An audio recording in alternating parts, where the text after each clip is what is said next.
KCAU 9 Sports. What's poppin', Siouxland? The South Sioux City Cardinals will have a new look headed into 2025, but the goal remains the same.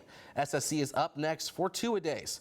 A large chunk of production for the Cardinals graduated last season, headlined by DJ Helms and a Sports Zone Player of the Year nominee and running back Tony Palmer, who contributed over 1,500 yards and 22 touchdowns. SSC lost 3 of its last 5 games following its 3-1 start. Replacing that output will serve as an early obstacle for first-year head coach Gray Peterson. But the returning bunch is excited to take on the opportunity. We had a lot of people we could depend on, and it helped in a lot of areas. But this year we have a lot of new people stepping up. I think it kind of helps us turn into leaders because we know we have to show them how to step up, how to play the game, and that the game's not just all hard work. You can have some fun while you're doing it. Now the Cardinals kick off its season on Friday, August 29th, beginning its season at UTAN. Up next for 2 days, Sergeant Bluff Luton will have a look at this year's Warriors squad tomorrow at 6 right here on KCAU 9 Sports.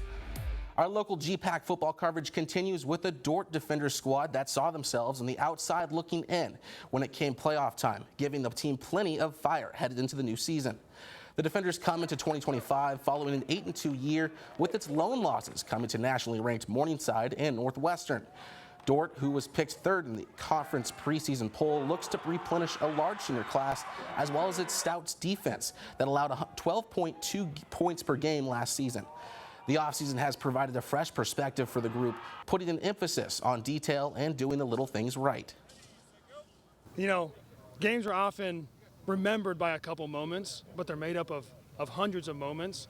Every single person across the field has to do their job every play. And we have great coaches that point out mistakes that we make during practice and point out ways that we can make improvements.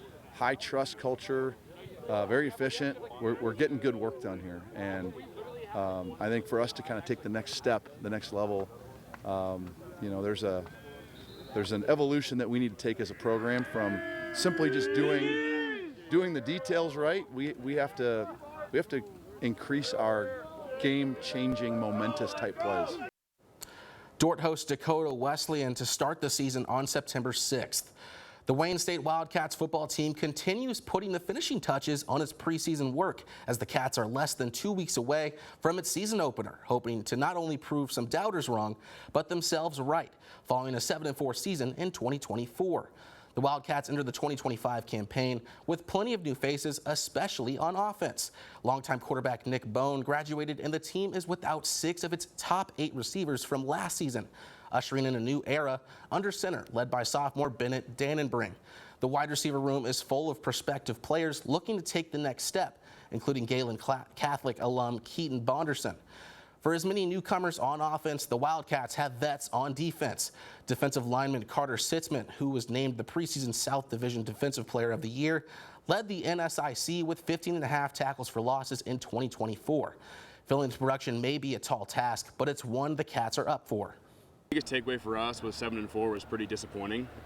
Maybe back in the day it was pretty nice, but we practiced too hard and we play too hard just to go 7-4, so we're just making sure everyone knows that we're going to practice just as hard, play just as hard, but we're going to have a lot more wins than 7 wins this year. I think it's really just coming together. Like, we learned a lot from the guys that were here. We've got some new guys, but I think the guys that are getting their shot now, I mean, they learned from the guys that played, and they're hungry to play now, and they've been waiting their turn, so it's going to be fun. Our upperclassmen have really taken it to the next step, and that's probably the area right now where I've seen the biggest growth. Now when adversity hits, we got to see how we handle it, and that's when our true colors will show. Wayne State opens the year at home against UNK on Thursday, August 28th at 6 p.m. I mentioned before we started, Alex, the newest member of our sports team. You came from Boise, right? Boise, Idaho. Yeah, LeBois, I guess what they call it. How long was the drive? it was I know think he had a 18 car hours. that broke down too. Oh so my gosh, yeah, it was 18 hours. A truck stop in Lincoln because my truck broke down, but yeah, no, we split it into 2 days. All right. Well, we're glad you're here. Thank you. Appreciate We'll be right back after the break. Another check of what you can expect this weekend. We'll have that after live.